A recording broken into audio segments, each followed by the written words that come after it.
All right, so we'll say good evening. Let's continue. So we are picking up in Meretz Hashem on Daf Chof Hey Amud Aleph, and we are picking up actually first line, 25a, first line. We actually began this case yesterday, but let's jump into it again. Shachach v'nichnas b'tfilin lebeis hakisei. What happens if a person forgot and entered into the bathroom with his tefillin on? So what's the halacha? Maniach yadu aleim ad sheyigmar. Actually, he puts his hand over his tefillin until he finishes. Now we assume until he finishes means until he finishes relieving himself. So the Gemara says, really? Could that possibly be true? That he puts his hand over his tefillin until he finishes? The Gemara says,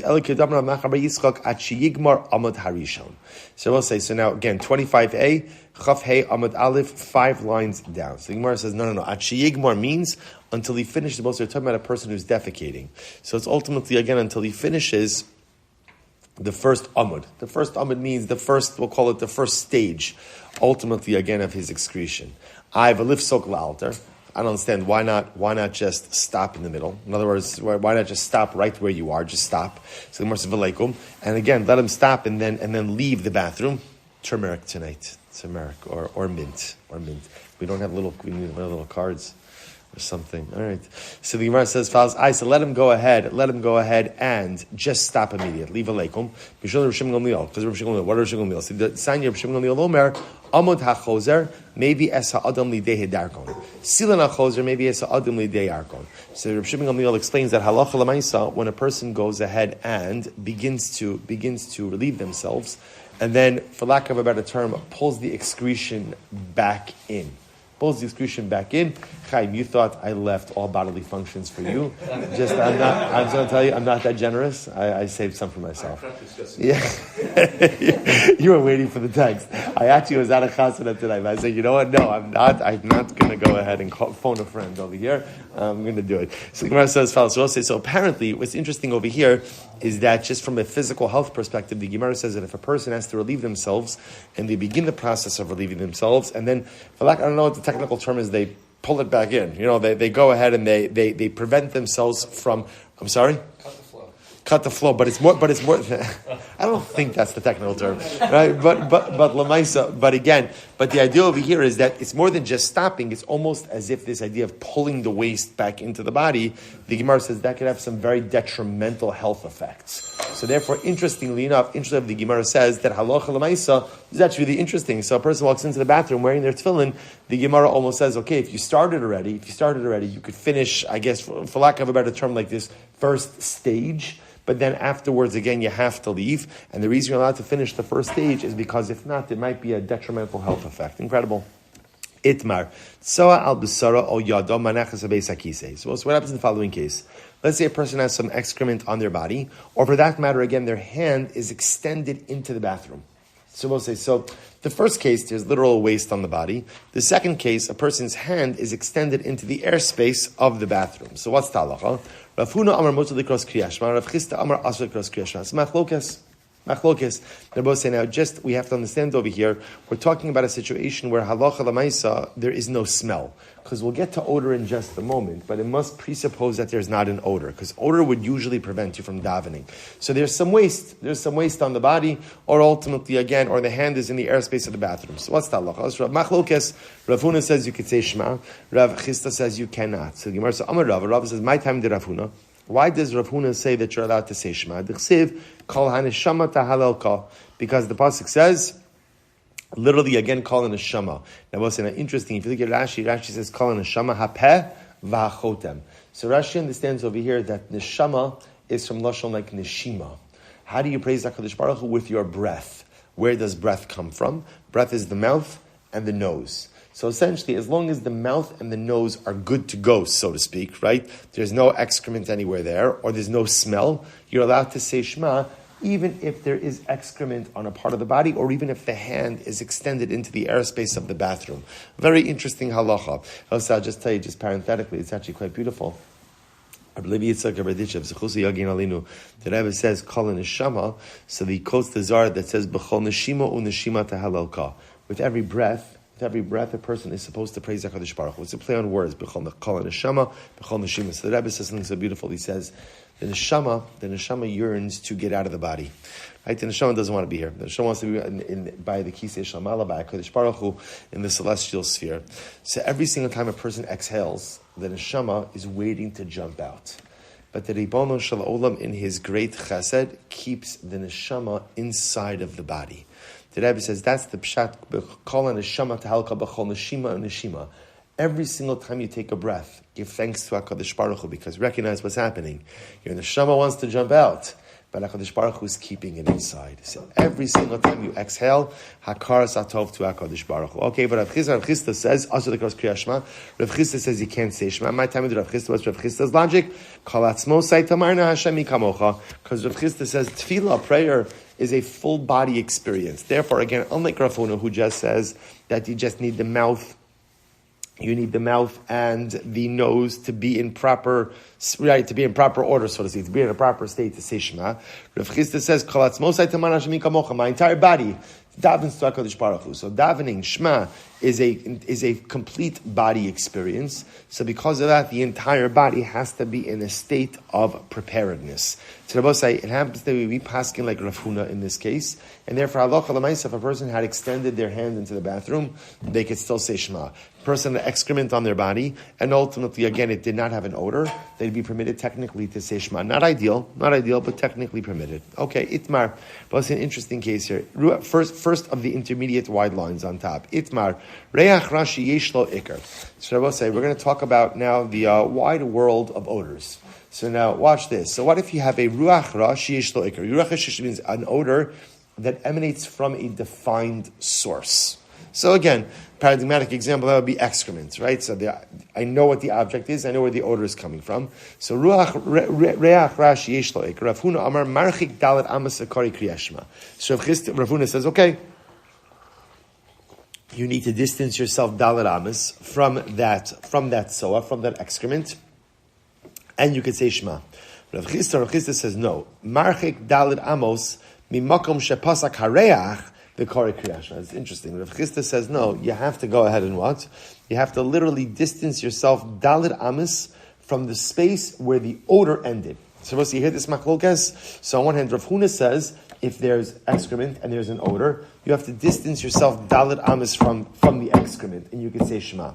Rav Chisda, you have to distance yourself dalet amas from the spot where the odor ends. So step one is, first move yourself back far enough so you don't smell it. And then after you don't smell it, then an additional dalet. So we'll say, I'll just point out, for us, we learned this, there's a lot of time spent on excrement over here, right? But understand, in the days before indoor plumbing, this was a big inyan. This was a very big inyan. I'm sorry? This is the Lamaisa for San Francisco, right? That is true. Or possibly for New York City as well. So Lamaisa said that, so just understand that for us, what feels like this has no shaykhis to me, actually had a tremendous amount of shaykhis. So the Gemara goes weiter. So Tanya Kavase Rav Chisda, we have a brayso that supports Rav Chisda. Remember again, Rav Chisda says, step one, distance yourself from the smell. Step two, then after that, distance yourself an additional dalet amas. So says the Gemara, so Tanya Kavase Rav Chisda, so the Gemara says, Lo yikra adam kriya shema, lo kineget soas adam, lo kineget soas kalavim. Person should not say Shema. Opposite, again, waste from a person, excrement from a person. Opposite, excrement from dogs, from an animal. V'lo kineged soas chazirim, not opposite the excrement of a chazer. V'lo kineged soas tarnagolim, and not opposite the excrement of roosters or chickens. V'lo kineged soas ashpa sherikara, and not opposite the excrement that's in a garbage dump. Because again, the common denominator amongst all of these things, they all smell. So the idea over here is you can't say Kriya Shema in proximity to a negative odor. Now, however, listen to this. What happens again if the excrement itself was on an area that was 10 tfachim higher or 10 tfachim lower? Then what's the halacha? Yoshe b'tzida v'kari Kriya Shema. Shabbos said this is interesting. Then you could even sit literally opposite the excrement and say Shema. Shabbos said, now what's the logic behind that? 10 tefach, remember again, represents what? A separate rishus. So So if the excrement is literally in a separate Rishos, then halacha l'maisa, one would be permitted to go ahead and recite Shema, technically even opposite the excrement. Okay, we'll have to see Ve'im Lav, and if not, so we're going to talk about that. Ve'im Lav, Marchik Malo Einav, and if not, you have to distance yourself far enough that you can't see the excrement. So we'll have to see how to reconcile all of these different opinions. V'chein l'tfilah. And Abba said the same halacha applies for prayer. In other words, tefillah Shmona Esrei. Shmona Esrei. So up until now, we've really been focusing on the ramification of these halachas vis-a-vis Kriyas Shema. Now the Gemara is saying all of these same halachas apply for Shmona Esrei as well. Okay, so we'll say that's category. Does that mean that all the other parts of davening this doesn't apply? That is correct. Which is interesting, right? Now, it would apply to Berachos, right? Because Berachos have the name of HaKadosh Baruch Hu. But for example, it would not apply to Psukei de Zimra. It would not apply to Pirkei Tehillim. If technically speaking, it only applies to Shema Esrei. Correct. Which is interesting. Again, we'll see what the halacha l'mais says, but for now, that's where we're holding. V'chein l'tfilah. So we'll say something about that. Now, next category. Reach ra sheyesh lo ikar. Similarly, again, if you have a reach ra, right, a negative odor that comes from a defined source, that means sheyesh lo ikar. Marchik dalit amas mimakom hareach v'kari kriyas shema. You distance yourself 4 amas from mimakom hareach. So we'll say, this sounds like Rav Chisda was saying before. You go ahead and you distance yourself dalit amas from the place where the odor ended. So let's say, for argument's sake, there's the tzoah, then 5 amas away the odor ends. You'd have to distance yourself then another dalit amas from that 5 amas. The kari kriyas shema, and he reads Shema. Amar Rava says less hilchasa ki ha masnisa. So Rava says, bless you, the halacha does not follow any of these aforementioned statements. Rather, elo kiha desanya lo yikra adam kriyas shema keneged soas adam, velo keneged soas chazerim, velo keneged soas klavim, bisman shenasan oros lesochan. So Rava said, this is very interesting. So it comes along, Rava, and Rava says, no, there's a simple halacha. The only time that you can't recite Shema, opposite excrement, is when you put hides in it to tan them. So we'll say, so apparently part of the tanning process is you steep hides in excrement. And apparently what that does is it amplifies the bad odor of the excrement. So Rava wants to suggest the only time that the smell of excrement will really prevent you from going ahead and saying Shema is when it's being used for tanning. Then the odor is amplified. That'll really prevent you. But if not, you can't. So I will say. So I just want to point out over here. You just see so many different opinions, right? So far we go from everything from like essentially Rava, who says that if it's not being used for tanning, sounds like you could say Shema right there. Right? Step after that, no, you have to distance yourself dalat amas. Step after that, you have to distance yourself dalat amas from the place where the odor ends. Step after that, you have to distance yourself far enough that you can't even see it. So it's an entire spectrum of opinions. Well, we'll see what we do. Allah Chalamaysa. Bami Rav Sheshas. They asked the following question from Rav Sheshas. Reach ra she'ein lo ikar mahu. All right, so now we move on to category number 2. Category number 2 is a situation of a bad odor that does not have a defined physical, tangible source. So the paradigmatic example of this would be like flatulence. What does one do in a situation like that? So in the case of flatulence, where Allah Lamaisa, again, there's a bad odor, but Lamaisa, it's not tethered to something physical and tangible. So what happens in that scenario? So the Gemara says, Mao Amrle, it's interesting also, listen to this example he gives. He says, Asu chazi lehani tzifi de beirav, Dahani gani, vahani grisi. Look in the base medrash. Look at the answer. This is the base medrash. What's happening in the base medrash? They had mats in the base medrash. Now the mats is where they used to sit. But what happened? What do people do in the base medrash? Sometimes they doze. They take a little nap. I will say it's common for people to flatulate when they're sleeping. So what happens? So you have some guys dozing, some guys learning. The guys who are dozing may go ahead and flatulate, and yet the guys who are learning keep going. So what does that tell you? That tells you that an odor that is not tethered to a physical, tangible source does not prevent you from engaging in learning or bepashtos davening as well. That's the logic. So the Gemara says, now the Gemara qualifies this. No, not so fast. The Gemara says, this is talking about learning. Lo. But we'll say you can't say Shema. So we'll say this is interesting. In other words, the case was brought up because we made the assumption that